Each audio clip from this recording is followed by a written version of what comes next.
ഇന്ന് നമ്മൾ പോകുന്നത് മട്ടാഞ്ചേരിയിലേക്കാണ് കേട്ടോ. ഈ പേരിനൊരു കഥയുണ്ട്. 1314 വെള്ളപ്പൊക്കത്തിൽ കൊച്ചി തുറമുഖം വികസിക്കുകയും കൊടുങ്ങല്ലൂരിൻ്റെ പ്രാധാന്യം കുറയുകയും ചെയ്തു. കൊടുങ്ങല്ലൂരിലെ പ്രമുഖനായ ഒരു വ്യാപാരിയായിരുന്നു മാത്തൻ. മാത്തനും കൂട്ടരും കൊച്ചിയുടെ കിഴക്ക് ഭാഗത്തായി താവളം ഉറപ്പിച്ചു.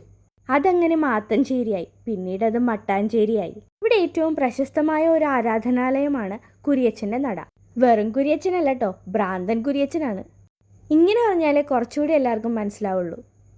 പണ്ട് വഴിയോര കച്ചവടക്കാരനായിരുന്ന ഒരാൾക്ക് അയാളുടെ കച്ചവട സാധനങ്ങൾ നഷ്ടപ്പെടുകയും സാധനങ്ങൾ അന്വേഷിക്കുന്നതിനിടയിൽ അയാൾ ഒരു കുരിശിൻ്റെ നടയിൽ എത്തിച്ചേരുകയും തനിക്കുണ്ടായ വിഷമങ്ങൾ ആ കുരിശിനോട് പറയുകയും തൻ്റെ സാധനങ്ങൾ തിരിച്ചു കിട്ടാൻ അപേക്ഷിക്കുകയും ചെയ്തു.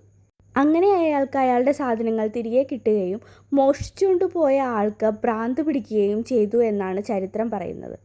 അപേക്ഷിച്ചാൽ നിരസിക്കാത്ത കുരിയച്ചനെ കാണാൻ ലോകമെമ്പാടുമുള്ള ജനങ്ങൾ ഇവിടെ എത്തിച്ചേരാറുണ്ട്. ഇവിടുത്തെ പ്രധാന വഴിപാട് ചുറ്റുവിളക്കും പൂമാലയുമാണ്. മാസത്തിലെ ആദ്യ വെള്ളിയാഴ്ചയാണ് ഇവിടെ പ്രധാന ദിവസമായി കണക്കാക്കുന്നത്. എല്ലാ വെള്ളിയാഴ്ചയും കുർബാനയ്ക്ക് ശേഷം നേർച്ചക്കഞ്ഞി വിതരണവും ഉണ്ടാകും ഉച്ചയ്ക്ക്. കൊച്ചി വരുന്ന എല്ലാവരും മസ്റ്റ് വിസിറ്റ് ആയിട്ടുള്ള ഒരു പ്ലേസ് ആണ് ഇത്. അടുത്ത വീഡിയോ ആയിട്ട് കാണും വരെ ടാറ്റ ബൈ ബൈ.